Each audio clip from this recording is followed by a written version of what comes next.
যখন নমরুদ যখন আপনার অনেক রকম অত্যাচার জুলুম করতেছিল, তখন কি হয়েছিল? তার নাকে মশা ঢুকে গেছিল। মশা যখন ঢুকলো, এমন কষ্টতে পড়লো যে কোনো ডক্টরের কোনো ট্রিটমেন্ট আর খুঁজে পাচ্ছে না। এমনকি তার কর্মীদেরকে বললো যে আমার মাথাকে জুতা দিয়ে মারতে থাকো, মারতে মারতে মাথা ফেটে যায়, তা সত্ত্বেও মশা বাইর হয় না। তার মানে কি, মশাতে তাকে ক্ষতি করলো। মশা ক্ষতি করলো কার? নমরুদের। তার মানে এটা তো নয় যে মশাকে আমরা ভালোবাসি না, অবশ্যই বাহ্যিক দিক দিয়ে আমাদের আনন্দ আছে, বাহ্যিক দিক দিয়ে আপনারও আনন্দ হবে যে নমরুদকে একটা মশার মাধ্যমে আল্লাহ রাব্বুল ইজ্জত নষ্ট নাবুদ করে দিয়েছেন। এটি হচ্ছে আল্লাহ রাব্বুল ইজ্জতের চূড়ান্ত ফয়সালা, এটা আমরা সকলেই জানি। ইন্নাল হামদুলিল্লাহ নাহমাদুহু ওয়া নাস্তাঈনুহু ওয়া নাস্তাগফিরুহু ওয়া নু'মিনু বিহি ওয়া নাতাওয়াক্কালু আলাইহি ونعوذ بالله من شرور أنفسنا ومن سيئات أعمالنا من يهده الله فلا مضل له ومن يضلله فلا هادي له وأشهد أن لا إله إلا الله وحده لا شريك له وأشهد أن محمدا عبده ورسوله أما بعد فإن خير الحديث كتاب الله وخير الهدي هدي محمد صلى الله عليه وسلم وشر الأمور محدثاتها وكل محدثات بدعة وكل بدعة ضلالة وكل ضلالة في النار. قال الله تعالى: أعوذ بالله من الشيطان الرجيم بسم الله الرحمن الرحيم يا أيها الذين آمنوا اتقوا الله حق تقاته ولا تموتن إلا وأنتم مسلمون يا أيها الناس اتقوا ربكم الذي خلقكم من نفس واحدة وخلق منها زوجها وبث منهما رجالا كثيرا ونساء واتقوا الله الذي تساءلون به والأرحام إن الله كان عليكم رقيبا يا أيها الذين آمنوا اتقوا الله وقولوا قولا سديدا يصلح لكم أعمالكم ويغفر لكم ذنوبكم ومن يطع الله ورسوله فقد فاز فوزا عظيما أما بعد أعوذ بالله من الشيطان الرجيم بسم الله الرحمن الرحيم رب اشرح لي صدري ويسر لي أمري واحلل عقدة من لساني يفقهوا قولي. শ্রদ্ধেয় সম্মানীয় উপস্থিতি এবং আমার সুপ্রিয় দিনী ভাই সকল, বিশিষ্ট ওলামায়ে কেরাম, বিশেষভাবে মসজিদের ইমাম সাহেব, প্রথমত সেই মহান আল্লাহ রাব্বুল ইজ্জতের কাছে এই দোয়া, এই কামনা করি যে আল্লাহ রাব্বুল ইজ্জত যেন আমাদের প্রতি দয়া, রহমত এবং শান্তি বিবর্ষিত করেন। আমিন ইয়া রাব্বাল আলামিন। সমস্ত তারিফ, গুণগান, গুণকীর্তন, প্রশংসা মাত্র সে মহান আল্লাহ রাব্বুল ইজ্জতের জন্য, যিনি আমাদেরকে সৃষ্টি করেছেন। শুধুমাত্র সৃষ্টি করেননি, বরঞ্চ এই বিশ্ব জগতের মধ্যে যতগুলো আল্লাহ রাব্বুল ইজ্জতের সৃষ্টি রয়েছে, তার মধ্যে সর্বোত্তম, সর্বোৎকৃষ্ট, সর্বওয়াল, আশরাফুল মাখলুকাত হিসেবে সৃষ্টি করেছেন। অপরদিকে শুধুমাত্র তাই নয়, এই বিশ্বজগৎ জুড়ে যতগুলো ছড়িয়ে ছিটিয়ে ধর্ম রয়েছে, তার মধ্যে একমাত্র গ্রহণযোগ্য দিন, একমাত্র মনোনীত দিন, একমাত্র পছন্দীয় দিন ইসলামের মতো দিন দিয়েছেন, কোরআনের মতো বাণী দিয়েছেন এবং নবী মুহাম্মদ সাল্লাল্লাহু আলাইহি ওয়াসাল্লামের মতো নবীর উম্মতি বানিয়েছেন। সেই মহান আল্লাহ রাব্বুল ইজ্জতের আমরা সকলে সংক্ষিপ্ত প্রশংসা থাকি আলহামদুলিল্লাহ। শান্তির ধারা বিবর্ষিত হোক বিগত নবীগণের উপর, বিশেষভাবে নবী মুহাম্মদ সাল্লাল্লাহু আলাইহি ওয়াসাল্লামের উপর, যে নবী মুহাম্মদ সাল্লাল্লাহু আলাইহি ওয়াসাল্লামের মাধ্যমে আমরা ইসলামের মতো দিন পেয়েছি, যে নবী মুহাম্মদ সাল্লাল্লাহু আলাইহি সাল্লামের মাধ্যমে আমরা কল্যাণকর পথ, আমরা একটি সঠিক দিশা নির্দেশ পেয়েছি, সে নবী মুহাম্মদ সাল্লাল্লাহু আলাইহি সাল্লাম যিনি খাতামান নবীন, যিনি হচ্ছেন রহমাতুল লিল আলামিন, সে নবী মুহাম্মদ সাল্লাল্লাহু আলাইহি সাল্লামের উপর শতকোটি শান্তির ধারা বিবর্ষিত হোক। আল্লাহুম্মা আমিন। আল্লাহুম্মা সাল্লি আলাইহি, আল্লাহুম্মা বারিক আলাইহি। সুপ্রিয় দিনী ভাই সকল, আজকে একটি চমৎকার এবং গুরুত্বপূর্ণ বিষয় নিয়ে আলোচনা করার ইচ্ছে করেছি। যদি আমার রব আল্লাহ রাব্বুল ইজ্জত আমায় তৌফিক দেন, ইনশাআল্লাহুল আজিজ আমি আপনাদের সামনে সে বিষয়টি নিয়ে আলোচনা করব। সে বিষয়টি হচ্ছে যে দেখেন, বর্তমান সময়ে আমরা যা সোশ্যাল মিডিয়ার মাধ্যমে জানতে পারছি কিংবা জানতে পেরেছি যে এখন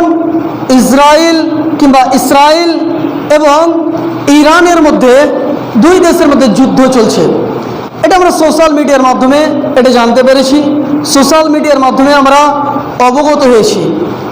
তবে দেখেন, আমি যে বিষয়টি নিয়ে আলোচনা করব সে বিষয়কে ভিত্তি করে নয়, বরঞ্চ নবী মুহাম্মদ সাল্লাল্লাহু আলাইহি সাল্লামের দু একটি হাদিস এবং কোরআনের এক একটি আয়াত নিয়ে আলোচনা করব।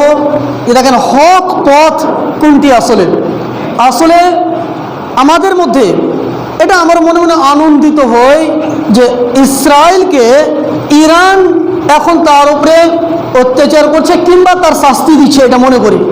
কিন্তু ইরান যে হক পথে আছে এর অস্তিত্ব আপনার কাছে হতে পারে না। তার কারণ যে দেখেন, ইসলাম হচ্ছে একটি পরিপূর্ণ দিন এবং একটি জীবন ব্যবস্থা। এবং এটাও জেনে রাখুন, যদি কোনো ব্যক্তি নবী মুহাম্মদ সাল্লাল্লাহু আলাইহি সাল্লামকে অস্বীকার করে, নবী মুহাম্মদ সাল্লাল্লাহু আলাইহি সাল্লামের আদর্শকে নিয়ে কটূক্তি করে, তাহলে সে কখনো ইসলামের চিন্তাবিদ হতে পারে না, ইসলামের হিতাকাঙ্ক্ষী হতে পারে না। ঠিক সেই মতো ইরান অর্থাৎ শিয়াদের আকীদা হচ্ছে যে তারা নবী মুহাম্মদ সাল্লাল্লাহু আলাইহি সাল্লামকে রসুল মানে না, নবী মানে না, বরঞ্চ তারা এটা আকীদা পোষণ করে যে নবী মুহাম্মদ সাল্লাল্লাহু আলাইহি সাল্লামকে যখন জিবরাইল আলাইহিস সালাম যে ওহী নিয়ে এলেন, আসমানি বার্তা নিয়ে এলেন, আল্লাহর বার্তা নিয়ে এলেন, এটা আসলে আলী রাদিয়াল্লাহু তাআলা আনহুকে দেওয়া উচিত ছিল। কথা বুঝবেন, আলী রাদিয়াল্লাহু তাআলা আনহুকে দেওয়া উচিত ছিল। এটা ভুলবশত জিবরাইল আলাইহিস সালামের উপরে এই বার্তা, জিবরাইল আলাইহিস সালাম নবী মুহাম্মদ সাল্লাল্লাহু আলাইহি সাল্লামকে ভুলবশত দিয়ে দিয়েছে। এর আপনি বলুন তো, যদি কোনো ব্যক্তি নবী মুহাম্মদ সাল্লাল্লাহু আলাইহি সাল্লামকে আদর্শ না মানে, সে কি মুসলিম হতে পারে? কখনো না। মুসলিম হওয়ার জন্য আপনাকে আপনার ঈমান মজবুত করতে হবে। ঈমান আপনার আকীদাগত, আপনার আকীদাকে সঠিক করতে হবে। এটা আমরা মেনে নিচ্ছি যে আল্লাহ ব্যতীত কোনো সত্য মাবুদ নেই, এবং এটা হচ্ছে আহলে সুন্নাহ ওয়াল জামাতের এটা আকীদা যে আল্লাহ ব্যতীত কোনো সত্য মাবুদ নাই, এবং নবী মুহাম্মদ সাল্লাল্লাহু আলাইহি সাল্লাম হচ্ছেন আপনার সর্বশেষ এবং আখিরি নবী। এবং যদি কোনো ব্যক্তি কল্যাণকার হতে চায়, যদি কোনো ব্যক্তি ইসলামের হিতাকাঙ্ক্ষী হতে চায়, তাহলে তার জীবনে নবী মুহাম্মদ সাল্লাল্লাহু আলাইহি সাল্লামের আদর্শ লাগবে। এটা আপনার চূড়ান্ত ফয়সলা, এটা হচ্ছে চূড়ান্ত ফয়সলা। তার কারণ হচ্ছে হক যে জিনিসটা সেটা কে বলবে? আসমান জমিনের মালিক সে আল্লাহ রাব্বুল ইজ্জত স্বয়ং বলবেন। এবং হক কার কাছ থেকে এসছে?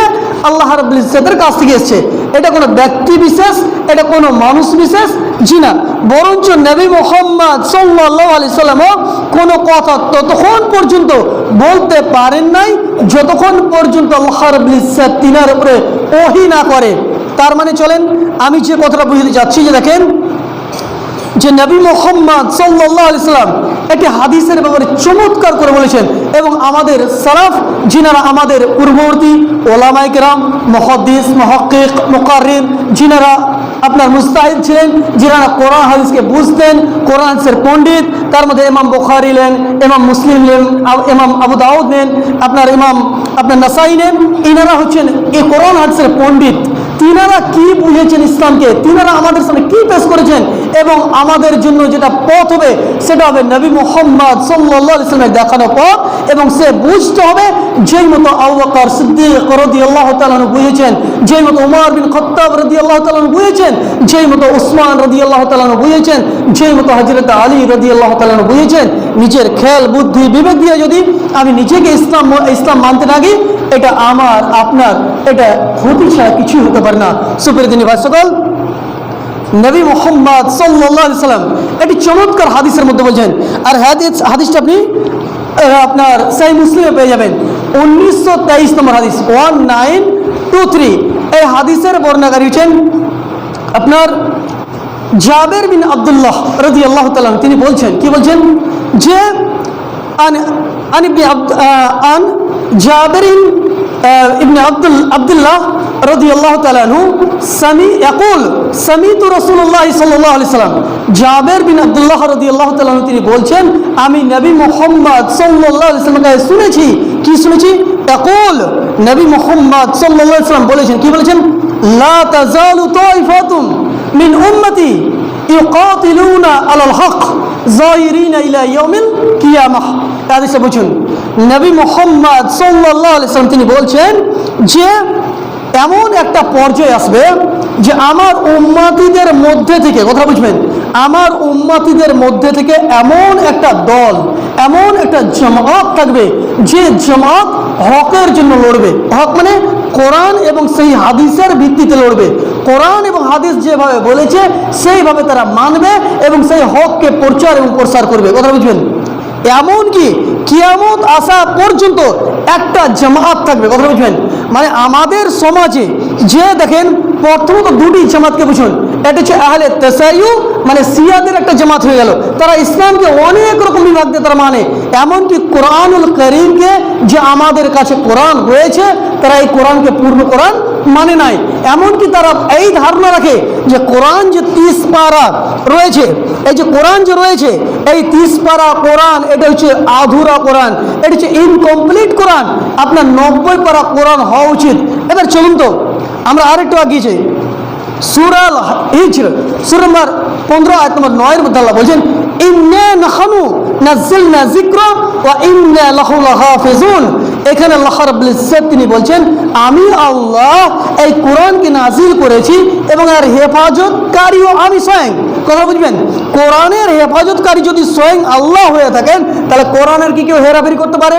কোরআনের কেউ কি হেরাফেরি করতে পারে? কখনো সম্ভব নয়। কথা আবার বুঝার চেষ্টা করুন, আল্লাহ রাব্বুল ইজ্জত তিনি বলছেন যে কোরআনুল কারীম আমি আল্লাহ নিজেই নাজিল করেছি এবং এই কোরআনের হেফাজতকারী আমি স্বয়ং আল্লাহ। যখন আল্লাহ রাব্বুল ইজ্জত কোন জিনিসের হেফাজতের দায়িত্ব নিয়ে নেন, সে কোরআনের মধ্যে কেউ বিঘটন করতে পারে না।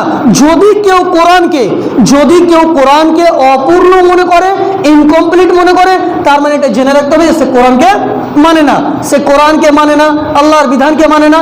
এমনকি মুহাম্মদ সাল্লাল্লাহু আলাইহি ওয়াসাল্লামকেও সেই ইরান যারা বিশেষভাবে আপনার শিয়াপন্থী রয়েছে, শিয়া জামাতের যারা রয়েছে, তারা মুহাম্মদ সাল্লাল্লাহু আলাইহি ওয়াসাল্লামকে আল্লাহর প্রেরিত দূত হিসেবে মানে না, বরঞ্চ জিবরাইল আলাইহিস সালাম ভুলবশত মুহাম্মদ সাল্লাল্লাহু আলাইহি ওয়াসাল্লামকে এই যে প্রথমত যে ওহী নিয়ে এসেছিলেন, ইকরা, আপনি পড়ুন, যখন প্রথম ওহী মুহাম্মদ সাল্লাল্লাহু আলাইহি ওয়াসাল্লামের নাজিল হয়, সেখানে তারা বলে যে আসলে হযরত আলী রাদিয়াল্লাহু তাআলা আনহুকে এই ওহী প্রেরিত করা হয়, কিন্তু ভুলবশত নবী মুহাম্মদ সাল্লাল্লাহু আলাইহি ওয়াসাল্লামকে এটা নিয়ে চলে আসা হয়। আপনি বলুন তো, যদি এই কেউ ধারণা রাখে, সে কি কোরআনকে আল্লাহর বাণী মানলো?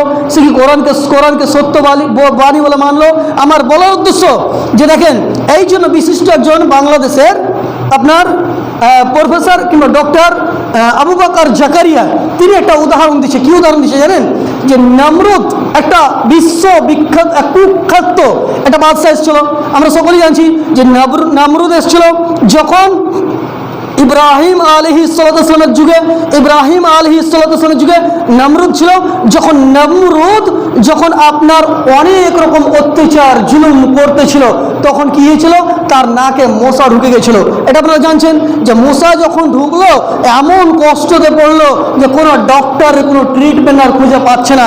এমনকি তার কর্মীদেরকে বললো যে আমার মাথায় জুতা দিয়ে মারতে থাকো, আমার মাথাকে জুতা দিয়ে মারতে থাকো। মারতে মারতে মাথা ফেটে যায়, তা সত্ত্বেও মশা বাইর হয় না। তার মানে কি? মশাতে তাকে ক্ষতি করলো। মশা ক্ষতি করলো কার? নমরুদের ক্ষতি করলো। তার মানে এটা তো নয় যে মশাকে আমরা ভালোবাসি না। অবশ্যই বাহ্যিক দিক দিয়ে আমাদের আনন্দ আছে, বাহ্যিক দিক দিয়ে আপনারও আনন্দ হবে যে নমরুদকে একটা মশার মাধ্যমে আল্লাহ রাব্বুল ইজ্জত নষ্ট নাবুদ করে দিয়েছেন। এটা হচ্ছে আল্লাহ রাব্বুল ইজ্জতের চূড়ান্ত ফয়সালা। এটা আমরা সকলে জানি যে আল্লাহ রাব্বুল ইজ্জতের বিধানকে কেউ ভাঙতে পারে না, কেউ আপনার বিঘটন করতে পারে না। এটা আল্লাহ রাব্বুল ইজ্জত স্বয়ং এটা দায়িত্ব নিয়ে নিয়েছেন। সুপ্রিয় দিনী ভাই সকল, আমার বলার উদ্দেশ্য যে মূসা যখন নমরুদকে নষ্ট করেছে তখন আমাদের দিলে আনন্দ এসছে যে অত্যন্ত অত্যাচারী একজন বাদশাহ ছিল, কুখ্যাত বাদশাহ, তাকে মূসার মাধ্যমে আল্লাহ রাব্বুল ইজ্জত এই দুনিয়া থেকে নষ্ট নাবুদ করে দিয়েছে। আমাদের আনন্দ আছে, খুশি আছে, দিলে তৃপ্তি আছে। তার মানে এটা নয় যে আমরা মূসাকে ঈমানদার মনে করব, আমরা মূসাকে আমরা ভালোবাসবো। জি না, ঠিক সেই মতো আজকে যে ইসরায়েল যে বিগত সময়ে আপনার ফিলিস্তিনকে যে নষ্ট নাবুদ করেছে, ফিলিস্তিনের সে নিরীহ মুসলিমদের উপরে অত্যাচার জুলুম করেছে, যদি আল্লাহ রাব্বুল ইজ্জত ইরানের মাধ্যমে তাদের ক্ষতি করেন তাহলে আমাদের দিলের মধ্যে আনন্দ আসবে। এটা স্বাভাবিক কথা। তার মানে এটা নয় যে ইরান আপনার বন্ধু হয়ে যাবে, ইরান আপনার সাথী হয়ে যাবে। জি না, এটা কখনো না। তার কারণ যে তাদের আকীদা এত খারাপ যে আপনি অবাক হবেন যে তারা নবী মুহাম্মদ সাল্লাল্লাহু আলাইহি ওয়াসাল্লামকে আল্লাহ রাব্বুল ইজ্জতের প্রেরিত নবী এবং রাসূল মানতে যে তারা দ্বিধাবোধ করে। এমনকি কোরআনকে যে আল্লাহ রাব্বুল ইজ্জতের প্রেরিত বাণী সেটাকেও মানতে তারা পারছে না। সুপ্রিয় দিনী ভাই সকল, আমার বলার উদ্দেশ্য যে নবী মুহাম্মদ সাল্লাল্লাহু আলাইহি ওয়াসাল্লাম তিনি বলছেন, কি বললেন? লা তাযালু তাইফাতুম মিন উম্মতি ইউকাতিলুনা আলাল হক।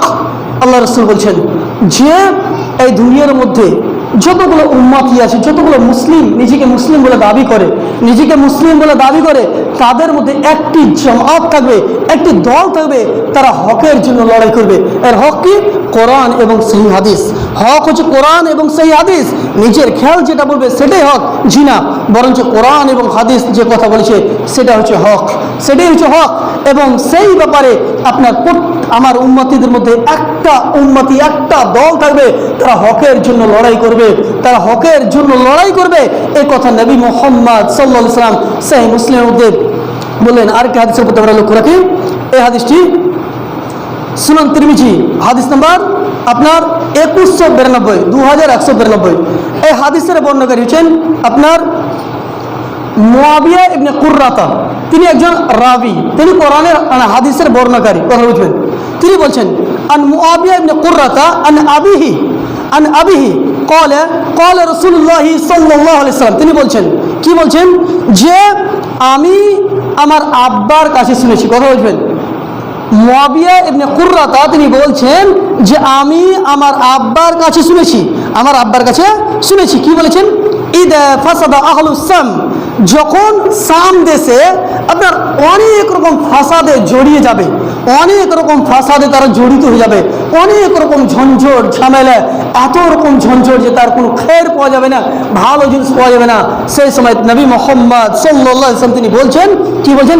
ইদা ফাসাদু আহলুস শাম, যখন শাম দেশের মধ্যে অনেক রকম বিঘটন ঘটে যাবে, কোনো খের থাকবে না, তখন নবী মুহাম্মদ সাল্লাল্লাহু আলাইহি ওয়াসাল্লাম তিনি বলছেন ফালা খায়রু ফীকুম, এবং তাদের মধ্যে কোনো খের থাকবে না, তখন নবী মুহাম্মদ সাল্লাল্লাহু আলাইহি ওয়াসাল্লাম বলেন লা তাযালু তাইফাতুম মিন উম্মতি মানসুরিন।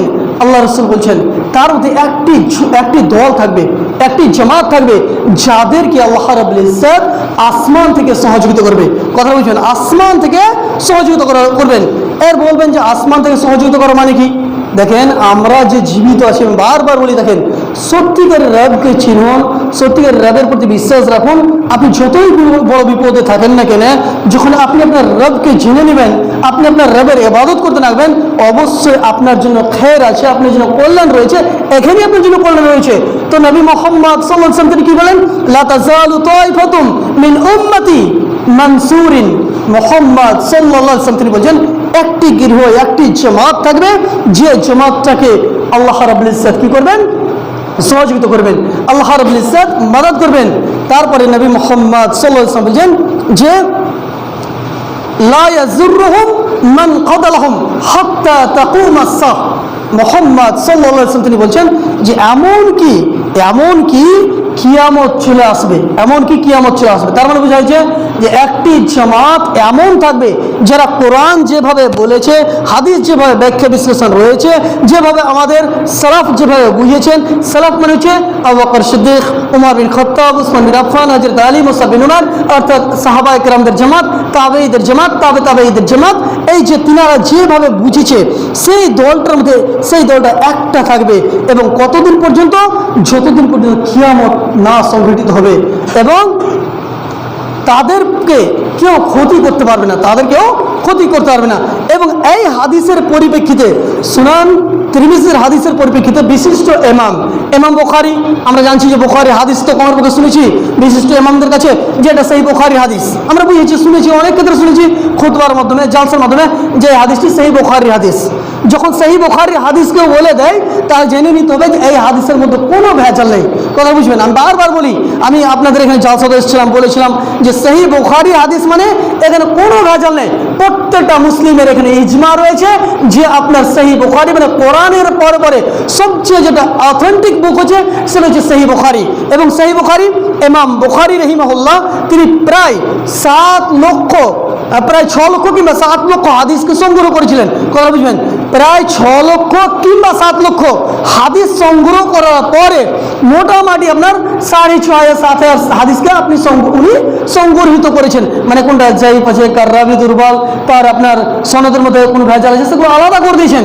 এবং যতটুকু উনি সংগ্রহিত করেছেন, প্রত্যেকটা মুসলিমের এখানে ইজমা রয়েছে যে এই হাদিসের মধ্যে কোনো ভেজাল নেই। কোরআনের পরে পরে সবচেয়ে যেটা অথেন্টিক বুক সেটা হচ্ছে সহিহ বুখারীর বুক। তো উনি বলছেন যে এই যে জামাতের ব্যাপারে নবী মুহাম্মদ সাল্লাল্লাহু আলাইহি ওয়াসাল্লাম বলেছেন, সেই জামাতটা হচ্ছে আহলুল হাদিস। কথা বুঝবেন? আহলুল হাদিস এমন একটা জামাত যাদের স্লোগান হচ্ছে কোরআন এবং সহিহ হাদিস। আমাদের স্লোগান হচ্ছে কোরআন এবং সহিহ হাদিস। যতই বড় পণ্ডিত, যতই বড় দ্বীনের হিতাকাঙ্ক্ষী নিজেকে বলুক, যদি সে কোরআন এবং হাদিসের উল্টা চলে যায়, তাহলে সে কখনো আহলে হাদিস তাদেরকে মানতে পারে না। এবং এটাও জন্য এখন যে আহলে হাদিস জামাত হচ্ছে সেই জামাত যিনারা কোরআন এবং হাদিসকে তো মানেই, এবং দ্বীনে ইসলামের মধ্যে কোনো জাররা বরাবর কোন জিনিসকে বৃদ্ধিও করতে চায় না, এবং সেখান থেকে কিছু কমাতেও চায় না। তার কারণ হচ্ছে যে নবী মুহাম্মদ সাল্লাল্লাহু আলাইহি সাল্লামকে আল্লাহ রাব্বুল ইজ্জত অনেক জায়গায় বলেছেন, অনেক জায়গাতে বলেছেন যে তোমরা আল্লাহর রাসূল যা তোমাদেরকে দিচ্ছেন তা তোমরা গ্রহণ করো, এবং যাদের থেকে মানা করছেন তাদের থেকে থেমে যাও। এবং আল্লাহ রাসূল সাল্লাল্লাহু আলাইহি সাল্লাম যতদূর তো আপনাদেরকে বিধান দিয়েছেন ততদূর আপনি মেনে নেন, তার চেয়ে আগ্রহগামী হয়েন না, বৃদ্ধি করেন না। এটা সূরা হুজুরাত সূরা 49 আয়াত নম্বর 1 মধ্যে আল্লাহ বলছেন, কি বলছেন?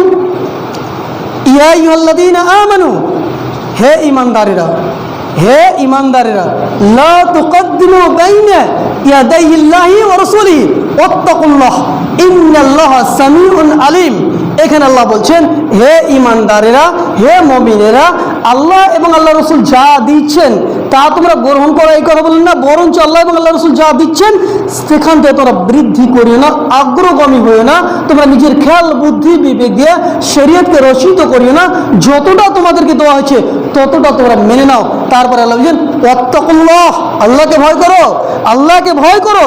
তার মানে এখানে বোঝা যাচ্ছে যদি কোনো ব্যক্তি শরীয়তের কোনো নিয়ম নীতি নিয়ে বৃদ্ধি করে, তাহলে সে অপ্রত্যক্ষ রূপে সে আল্লাহকে ভয় করলো না। যেমন মনে করেন যে বিগত সময়ে আমরা যখন ছোট ছিলাম, আমরা নামাজ পড়তে যেতাম, জুমার নামাজ, খাসভাবে জুমার নামাজ কিংবা 5 ওয়াক্ত নামাজ ছোটবেলায় পড়তাম, তো দেখতাম যে আমাদের ইমাম সাহেব আপনার সামনে আগা দিকে দাঁড়িয়ে থাকতেন এবং আগা দিকে আপনার ব্যাক করে এসে 2 হাত তুলে দোয়া করতেন। আমরা দেখেছি জুমাতে বিশেষ আপনারাও দেখে পাবেন, জুমাতে আপনারা বিশেষভাবে জুমার নামাজ শেষ করার পরে 2 হাত তুলে দোয়া করতেন এবং মুসল্লি বৃন্দ কি বলতেন? আমিন আমিন বারবার বলতে থাকতেন। বলুন তো, একটু ভাবুন তো, একটু বিবেক খাটান, যে বাহ্যিক দিক থেকে আমরা ভাবি যে আমাদের ইমাম সাহেব তো দোয়া করছে, আমরা আমিন আমিন বলছি, এখানে আবার ক্ষতি কি? এখানে আবার ক্ষতি কি? আপনার বিবেক বলবে যে ইমাম সাহেব দোয়া করছে, আমরা আমিন বলছি, এটা তো ভালো কাজ, এটা তো ভালো কাজ। হ্যাঁ, ভালো কাজ তখন হতো যখন সেটা কোরআন এবং হাদিসের ভিত্তিতে হতো। যদি আল্লাহ রাসূল সাল্লাল্লাহু আলাইহি ওয়াসাল্লাম থেকে সাবিত থাকতো, সাহাবায়ে কেরামদের আমল থেকে সাবিত থাকতো, সেটা অবশ্যই প্রযোজ্য হতো। যেহেতু সেটা কোরআন এবং হাদিসের ভিত্তিতে নাই, সেটা আমাদেরকে বাদ দিতে বাধ্য হতে হয়েছে। কেন বলুন তো? হয়েছে। যেমন আরেকটু উদাহরণ নেন, আমরা যখন মাটি দিতে যেতাম, আজকে থেকে প্রায় বিগত 10 বছর চলে যান, 10 বছর চলে যান, সেই সময় যখন আমরা মাটি দিতে যেতাম তো লাইন লাগার কোনো প্রয়োজন ছিল না, একে একে মানুষ মাটি দিচ্ছে এবং ততক্ষণ পর্যন্ত একজন মাটি দিতে যে কোনো ব্যক্তি বাড়ি আসতো না যতক্ষণ পর্যন্ত হাত তুলে দোয়া না করতো। এটা আমরা দেখেছি, আপনারাও দেখে পাবেন।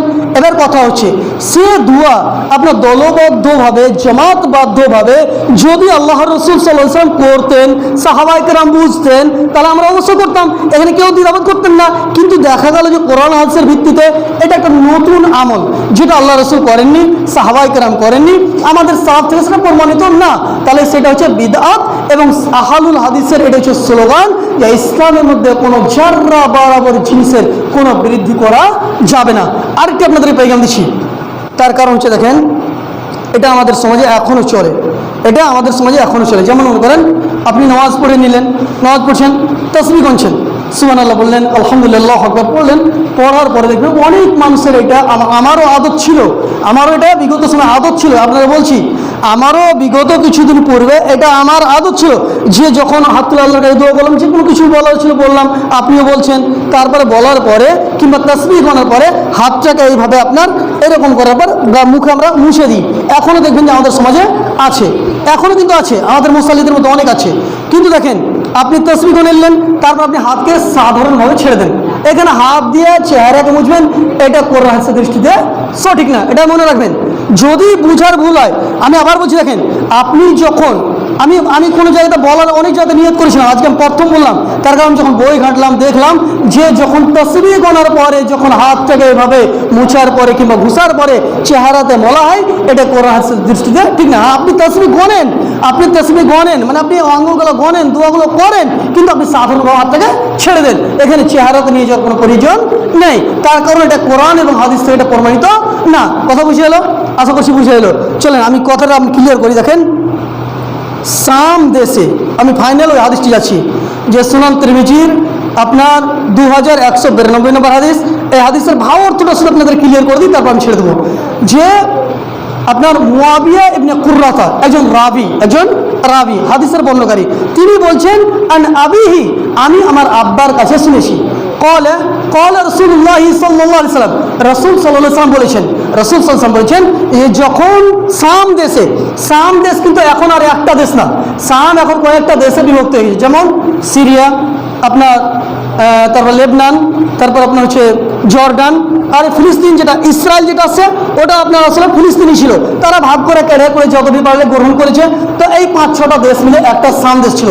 তো নবী মুহাম্মদ সাল্লাল্লাহু আলাইহি ওয়াসাল্লাম তিনি বলছেন যে শাম দেশে এমন একটা সময় আসবে যে সময় কোনো খায়ের থাকবে না, কোনো ভালো জিনিস থাকবে না, কিন্তু একটা জামাত থাকবে যারা শুধুমাত্র কোরআন এবং হাদিসের কথা বলবে, আল্লাহর কথা বলবে, আল্লাহ রসুলের কথা বলবে এবং তাদেরকে কেউ ক্ষতি করতে পারবে না। এমনকি কিয়ামত আসা পর্যন্ত একটা একটা জামাত থাকবে, তারা হকের কথা বলবে।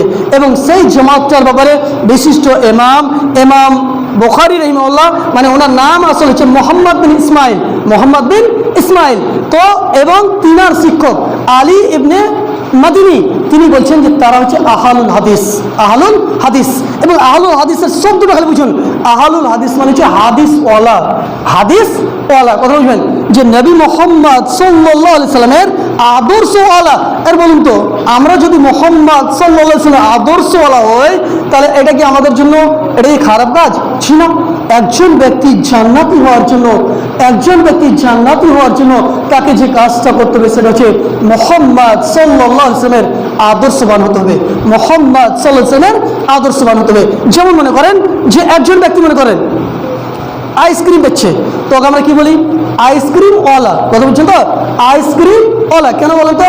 যে উনি আইসক্রিম বেচা কিনা করে, ঠিক সেই মতো আহলুল হাদিস, হাদিস ওয়ালা কারা হবে? যারা হাদিসকে মানবে, হাদিসকে বুঝবে, কিংবা হাদিসের প্রতি আমল করবে, তার না আহলুল হাদিস, তারা হচ্ছে আহলুল হাদিস। যেমন একজন বিনা আইসক্রিমওয়ালা হতে পারে না, ঠিক সেই মতো যারা হাদিসকে মানে না, কোরআনকে মানে না, ইসলামকে মানে না, তারা কখনোই আহলুল হাদিস হতে পারে না। সুপ্রিয় দিনী ভাই সকল, আমি যে কথাটা আপনাদেরকে বুঝিয়ে দিতে চাইলাম, এবং শেষ যেটা একটি পেগাম দেবো, দেখেন দুনিয়ায় কখনকার কেটে যাবে ভাইজান, এক এক করে সবাই আমরা রেখে আসছি, কিন্তু রেখে আসার পরে আমি কি শিক্ষা গ্রহণ করলাম, আমি কি জানকারি নিলাম, এটা আমার আপনার থাকা উচিত। এবং সত্যিকারী চাল্লাক তো সেই যে কবরকে নিয়ে চিন্তা করে, আখিরাতকে নিয়ে চিন্তা করে, আপনার জান্নাত জাহান্নামকে নিয়ে ভাবে, সে আল্লাহ রাব্বুল ইজ্জতের প্রতি সে লক্ষ্য রাখে, মানে আল্লাহ রাব্বুল ইজ্জতকে ভালোবাসে, মুহাম্মদ সাল্লাল্লাহু আলাইহি ওয়াসাল্লামের আদর্শকে মানে, সেই ব্যক্তি হচ্ছে সত্যিকারী চাল্লাক। এবং দেখেন দুনিয়া করলেন, অনেক কিছু কামালেন, বাড়ি ঘর এটা সবই করলেন, কিন্তু আপনি যদি আপনার যে আমল নামাতে ভালো কিছু আমল নেই, তার মধ্যে প্রথমত সওয়াব নেই, নামাজ নেই আপনার, আমি বারবার বলি, দেখেন আমি প্রত্যেক জায়গা থেকে বলি যে দেখেন ভাইজান বেনমাজি থাকেন না, আমি বারবার বলি কোনো মুহূর্তে নামাজ মিস করা যাবে না। হ্যাঁ, আপনি ব্যস্ত আছেন, নামাজ দোকান চালাচ্ছেন, কমের পক্ষে আপনি ফরজ নামাজটা আপনি আদায় করে নেন। আপনি যদি সুন্নাত না পড়তে পারছেন, আমি বারবার বলি যে ফরজ নামাজের মধ্যে কোনো কথাই না, আপনি হয়তো আসরের পর নামাজ দোকান খুলবেন, আপনি সুন্নাত পড়েন না, কমের পক্ষে ফরজ নামাজটা পড়ে চলে যান, মাগরিবের নামাজ পড়তেছেন, আবার আপনি সুন্নাত পড়েন না, হয়তো ব্যস্ত আছেন, আস্তে আস্তে যখন নামাজের আপনার ময়া চলে আসবে, আল্লাহর প্রতি ভালোবাসা চলে আসবে, তখন ওই কাজগুলো আপনার ভারী হবে না। সুপ্রিয় দিনী ভাই সকল, শেষ মুহূর্তে আমি আল্লাহর কাছে দোয়া করি, আল্লাহ গো প্রথমত আমাকে ইসলামের সঠিক ইলম অর্জন করার সাথে সাথে তার প্রতি আমল করার তৌফিক দান করেন, আমিন। আল্লাহ আমাদের প্রত্যেকে ইসলামকে বোঝার, তার প্রতি আমল করার তৌফিক দান করেন, আমিন। আল্লাহ আমাদের প্রত্যেককে ইসলামের সঠিক ধারণা, আল্লাহ রাব্বুল ইজ্জত অর্থাৎ আপনার প্রতি ভালো ধারণা, মুহাম্মদ সাল্লাল্লাহু আলাইহি ওয়াসাল্লামের প্রতি ভালো ধারণা রাখার তৌফিক দান করেন, আমিন। এবং যারা বিশেষভাবে আল্লাহ, যারা এখনো নামাজ থেকে দূরে আছে, আল্লাহ তুমি প্রত্যেকটা মুমিন মুসলিমকে সঠিকভাবে নামাজ কায়েম করার তৌফিক দান করেন, আমিন ইয়া রাব্বাল আলামিন। শেষ মুহূর্তে এই কথা বলে আমি আমার কথাকে ইতি করছি, এবং 5 মিনিট টাইম অতিরিক্ত হয়ে গেল, এই জন্য আমি আপনাদের কাছে ক্ষমা প্রার্থী। যদি কোনো শব্দের মাধ্যমে ভুল ত্রুটি হয়ে থাকে, আপনার ছোট্ট ভাই, ছোট্ট সন্তান হিসেবে ক্ষমা দৃষ্টি থাকবেন। রব্বানা তাকাব্বাল মিন্না ইন্নাকা আনতাস সামিউল আলিম।